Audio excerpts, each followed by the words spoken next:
Assalomu alaykum. Bugungi mavzuyimiz eshitishda nuqsoni bo'lgan bolalar bilan ko'p xonali sonlar bo'yicha matematik amallar bajarish mavzuyi. Mavzuyimizning asosiy qismlari quyidagilardan iborat bo'ladi. Birinchisi psixologik xususiyatlarni hisobga olish, ya'ni eshitishda nuqsoni bo'lgan bolalarda vizual xotira kuchliroq rivojlangan bo'ladi. Og'zaki tushuntirishni qabul qilish qiyinroq bo'ladi. Diqqatni uzoq vaqt saqlash ba'zida murakkab bo'lishi mumkin. Shuning uchun dars qisqa, aniq va vizual bo'lishi kerak bo'ladi.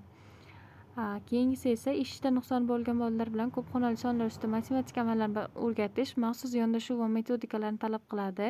Birinchisi ko'rgazmali vositalardan foydalanish, ya'ni bunda bolalar uchun vizual axborot juda muhim hisoblanadi. Rangli kartochkalar, sonli jadval, abakus va sanoq tayoqchalari zarur hisoblanadi.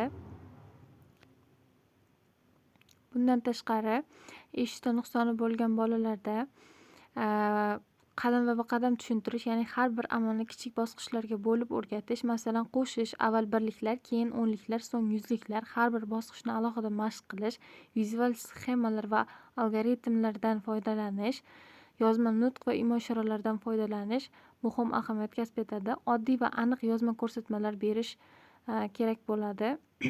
Keyingisi esa takrorlash va mustahkamlash, ko'p martalik mashqlar orqali ko'nikma hosil qilish, o'yin shaklidagi topshiriqlar, misol uchun to'g'ri javobni top o'yini, individual tempni hisobga olish, amaliy misollar bilan bog'lash, kundalik hayotga oid misollar, pul hisoblash, buyumlar sanash, real predmetlar bilan ishlash muhim hisoblanadi. Takrorlash va mustahkamlash darsi bola uchun juda muhim ahamiyat kasb etadi. Eshitishda nuqsoni bo'lgan bolalarning xotirasi sog'lom bolalarnikiga nisbatan birmuncha sustroq bo'lganligi uchun ularga ko'proq takrorlash muhim ahamiyat kasb etadi.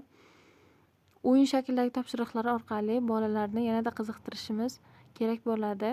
Xatolar ustida ishlash, xatoni ko'rsatishda vizual tushuntirish berish, nima sababdan xato bo'lganini oddiy qilib ko'rsatish, individual yondashuv orqali tushuntirish, har bir bolaning eshitish darajasi va qabul qilish imkoniyatini hisobga olgan holda differensial topshiriqlar berish, oson yoki murakkab misollar qo'shish yoki ayirish, birliklar, o'nliklar, yuzliklar kabilar o'rgatilib boradi. Psixologik xususiyatlarni hisobga olish, ya'ni eshitish nuqsoni bo'lgan bolalarda vizual xotira kuchliroq rivojlangan bo'ladi. Shuning uchun dars qisqa va aniq vizual bo'lishi kerak bo'ladi. Matematik tushunchani shakllantirish bosqichlari, ya'ni konkret bosqichi predmetlar orqali tushuntirish, kubiklar, tayoqchalar orqali ko'p xonali sonlar bilan amallarni o'rgatishda muhim qoidalar, ya'ni qo'shish va ayirish, razryadlar ustma-ust yozilishi shart, qarz olish va o'tish tushunchalar rang bilan ajratish, ko'paytirishda har bir bosqichni alohida ko'rsatish, qisma natijalarini yozishni